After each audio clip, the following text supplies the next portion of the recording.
अस्सलाम वालेकुम। Biology 9 chapter number 4 cells and tissues lecture number 3 part 1।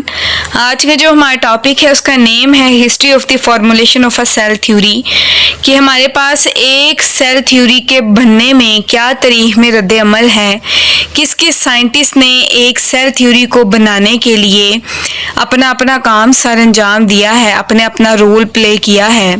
तो इस टॉपिक में हमने हिस्ट्री में जितने भी साइंटिस्ट हैं ना, बायोलॉजिस्ट हैं, जोलॉजिस्ट हैं, केमिस्ट हैं, बॉटनिस्ट हैं, तो सारों ने जो जो काम अपने इस थ्योरी को बनाने में सर अंजाम दिए हैं ना, उन सारे कामों को हमने इस टॉपिक में पढ़ना है। बेसिकली हमारे पास इस टॉपिक में सिर्फ 2 शॉर्ट क्वेश्चन इंपॉर्टेंट पूछे जाते हैं, अदरवाइज बाकी सारा ये जो टॉपिक है ये MCQs के तौर पर लिया जाता है। तो हम स्टार्ट कर लेते हैं बच्चे। सबसे पहले हमारा जो history of formulation of cell theory में सबसे पहला जो बंदा था, जो ग्रीक में था, उसने अपना एक जो काम परफॉर्म किया था वो क्या था। सबसे पहले हम उसका नाम जान लेते हैं। वो था हमारे पास अरिस्टोटल, जिसको हम अरिस्तु बोलते हैं। इसने क्या कहा था? इसने कहा था कि हमारे पास जो प्लांट और एनिमल्स हैं ना, इनके कुछ कुछ करैक्टर जो हैं आपस में रिलेट करते हैं, कुछ इनकी हुसूसियात आपस में रिलेट करती हैं।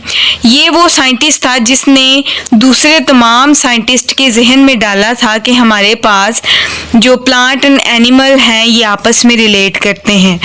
और फिर बहुत से लोगों ने इस काम को सर अंजाम देने के लिए अपना अपना काम परफॉर्म किया, जिसमें इन्होंने बताया कि क्यों हमारे पास प्लांट और एनिमल आपस में रिलेट करते हैं। बेसिकली हमारे पास प्लांट और एनिमल क्यों रिलेट करते हैं? क्योंकि इनमें कुछ ऐसी हुसूसियात पाई जाती हैं जो कि प्लांट में भी एक जैसी हैं और एनिमल में भी एक जैसी हैं। फिर इस तौर पर इनको हम कहते हैं कि हमारे पास जो प्लांट और एनिमल है ना, ये आपस में बहुत से रिलेशन रखते हैं, रिलेट करते हैं। तो हम स्टार्ट कर लेते हैं। History of the formulation of the cell theory in the history of a biology की हिस्ट्री में ancient Greek were the first who organise the data of the natural world. Aristotle presented the idea that all plants and animals are somehow related. Later, this idea gave rise to answer like is there is a fundamental unit of structure shared by all organisms.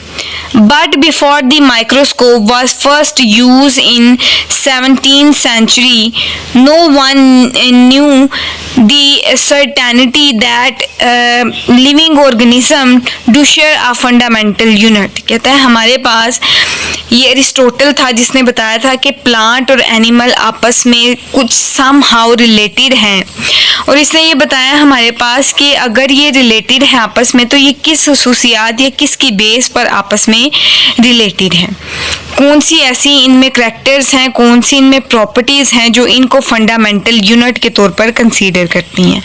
ठीक है, आगे हम इसका मज़ीद पढ़ लेते हैं। उसके बाद हमारे पास एक और जो साइंटिस्ट हैं आ जाते हैं। उनका नेम है हमारे पास रॉबर्ट हुक। इन्होंने 1665 में अपना काम रोल प्ले किया था किसमें? सेल थ्योरी में। इन्होंने बताया था हमारे पास बच्चे, ये मैं बताना भूल गई, इनकी एक सेल्फ मेड लाइट माइक्रोस्कोप थी जिससे इन्होंने एक्सपेरिमेंट किया था सेल थ्योरी के बारे में। इन्होंने क्या एक्सपेरिमेंट किया था? इन्होंने एक थिन स्लाइस ऑफ कॉर्क ली थी और उसको एग्जामिन किया था अपनी सेल्फ मेड माइक्रोस्कोप के अंदर। और जब ये एग्जामिन कर रहे थे, मुशाहदा कर रहे थे इस चीज़ का, तो उन्होंने देखा कि इस कॉर्क के ऊपर टाइनी थिन स्ट्रक्चर हैं जिसको उन्होंने किस तरह की मुशाहबत दी। इन्होंने कहा कि हमारे पास हनी कॉम्ब जैसा इनका स्ट्रक्चर है जो कि एक स्लाइस ऑफ कॉर्क के ऊपर मौजूद है। ठीक है, और उनको जो जैसे एक स्लाइस ऑफ कॉर्क जो हमारे पास होती है ना, हनी कॉम्ब होती है, उसके कंपार्टमेंट्स होते हैं, छोटे छोटे कंपार्टमेंट होते हैं, वैसे ही इस कॉर्क के ऊपर छोटे छोटे कंपार्टमेंट्स थे जिसको इसने नाम दे दिया था हमारे पास सेलुले। ठीक है जी, अब हम इसका एक्सपेरिमेंट पढ़ लेते हैं। कहते हैं cell were first describe by a British biologist scientist Robert Hooke in 1665. He used his self-made light microscope to examine a thin slice of cork. Hooke observed a honeycomb of the tiny empty compartments. He called the compartments in cork as cellulase. सेलुले इसने उस compartments को name दे दिया था। ठीक है जी, उसके बाद क्या था, कहता है his term has come to us as cell. The first living cells were discovered were observe a few years later by the Dutch naturalist Antonie van. हमारे पास एक साइंटिस्ट थे जिन्होंने डिस्कवर किया था। तो बच्चे हमने अभी तक 3 साइंटिस्ट के बारे में पढ़ा है। एक हमने पढ़ा था जो स्टार्टिंग में थे, उन्होंने हमें आइडिया दिया था कि प्लांट एंड एनिमल कुछ करैक्टर रखते हैं, कुछ आपस में रिलेशन रखते हैं, रिलेट होते हैं। उसके बाद हमने रॉबर्ट हुक के बारे में पढ़ा था। इन्होंने टाइनी हनी कोम लाइक स्ट्रक्चर देखे थे, कंपार्टमेंट्स देखे थे, जिन्होंने उसको सेलुले का नेम दे दिया था। और उसके बाद एक हमारे पास एंटोनी थे। इन्होंने क्या ऑब्जर्व किया था, इन्होंने एक फर्स्ट टाइम एक ऑर्गेनिजम्स को ऑब्जर्व किया था। ऑर्गेनिज्म क्या होता है, एक जानदार। इसने क्या एक्सपेरिमेंट किया था, इन्होंने वाटर लिया था पाउंड से और उसको माइक्रोस्कोप के अंडर देखा, एग्जामिन किया। तो देखा इन्होंने कि वहाँ पे जानदार पाए जाते हैं, छोटे छोटे ऑर्गेनिजम्स पाए जाते हैं।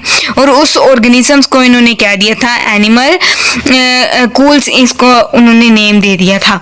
ठीक है जी, for another century a half the general importance of a cell was not appreciated by biologist। कहता है 250 साल बाद इस जो इस थ्योरी को जब ये बंदे अपनी बात कह के गए थे तो उसको सुराहा गया था, देखा गया था और उसको अप्रिशिएट 250 साल बाद किया गया था। और उसके बाद एक और साइंटिस्ट आए थे जिनका नेम था जीन बैप्टिस्ट। तो ये हमारे पास क्या थे, बैप्टिस्ट एक हमारे पास बायोलॉजिस्ट थे। इन्होंने क्या अपना एक्सपेरिमेंट दिया था, इन्होंने कहा था कि हमारे पास कोई भी ऐसी बॉडी है या उसका पार्ट है वो तब तक जान नहीं रखती जब तक इसमें सेल और टिश्यू नहीं पाए जाते। इन्होंने ये कहा था, इन्होंने क्या कहा था, propose that no body can have life if its part are not cellular and tissue. ठीक है जी, उसके बाद इन्होंने क्या कहा, उन्होंने कहा और are not found by cellular tissues. ठीक है, कहते हैं कि हमारे पास कोई भी ऐसा बॉडी पार्ट है या बॉडी है वो तब तक जान नहीं रखती जब तक उसमें सेल्स और टिश्यू नहीं पाए जाते। यानी कि जब तक वो हमारे पास सेल और टिश्यू पे कॉन्सिस्ट नहीं करती तब तक वो जान नहीं रखेगी। उसके बाद एक और बायोलॉजिस्ट है जिनका नेम था रॉबर्ट ब्राउन।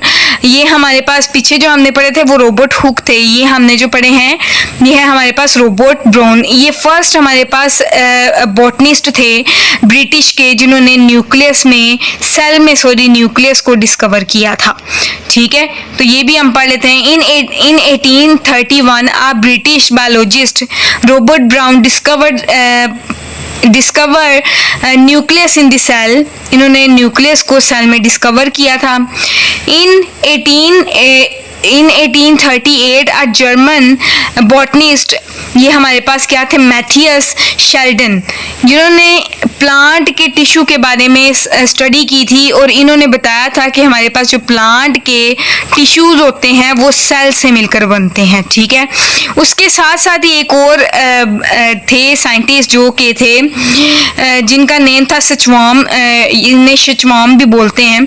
ये हमारे पास एक ऐसे बायोलॉजिस्ट थे जिन्होंने एनिमल की हुसूसियात के बारे में लिखा था और इन्होंने बताया कि एनिमल के भी जो हमारे पास बॉडी पार्ट्स होते हैं वो सेल से मिलकर बनते हैं, जो टिश्यू होते हैं वो सेल से मिलकर बनते हैं।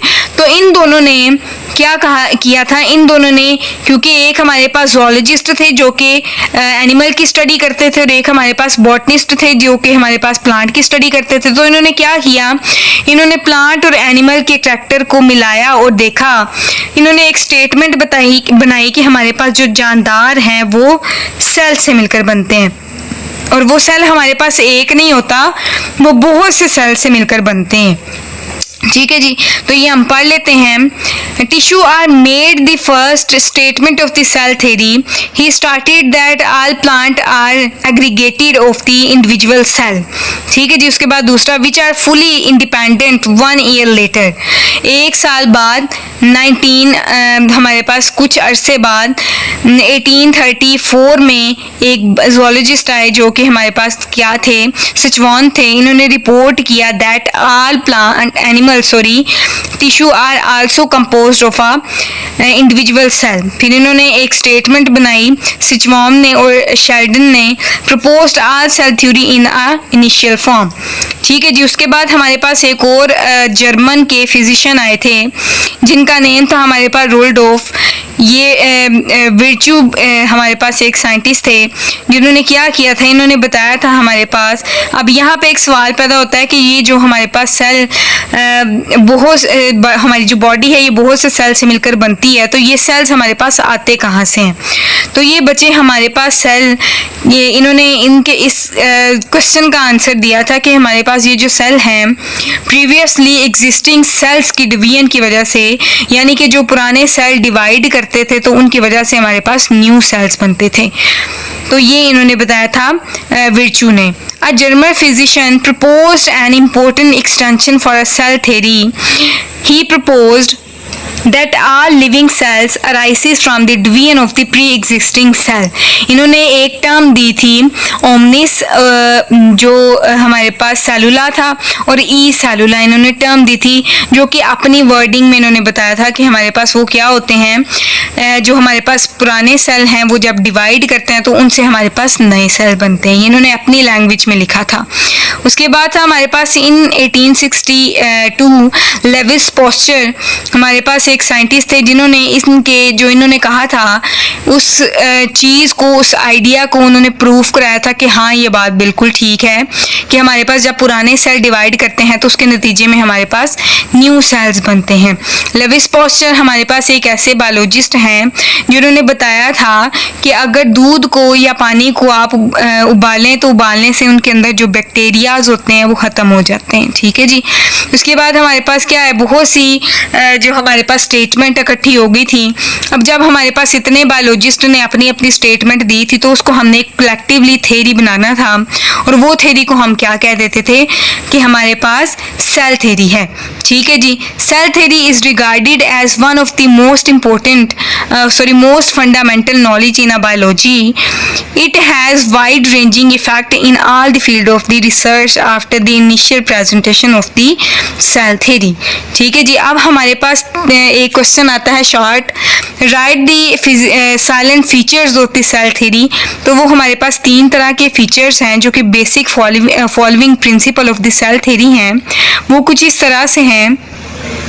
पहला है हमारे पास all organism are composed of a 1 or more cell. तो ये हमने पढ़ा है कि हमारे पास तमाम जानदार जो हैं वो एक या एक से ज़्यादा सेल के मिलने से वजूद में आते हैं। उसके बाद दूसरा है हमारे पास the cell are the smallest living things, the basic unit of the organization of the cell of all the organism. तो ये बिल्कुल बात ठीक है कि हमारे पास ये यूनिट है ऑर्गेनाइजेशन का, सेल के ज़रिए से किसी भी चीज़ की ऑर्गेनाइजेशन परफॉर्म हो सकती है। ठीक है, उसके बाद है हमारे पास cell arise only by the division in the previously existing cell. जो हमारे पास पिछले सेल्स होते हैं जब वो डिवाइड करते हैं तो उसके नतीजे में हमारे पास न्यू सेल्स बनते हैं। तो ये था आपका टॉपिक जिसमें हमने पढ़ा था history of formulation of a cell theory, और ये है आपके पास लेक्चर नंबर 3 पार्ट 1। इसका जो नेक्स्ट पार्ट है वो मैं इंशाल्लाह नेक्स्ट वीडियो में बताऊंगी।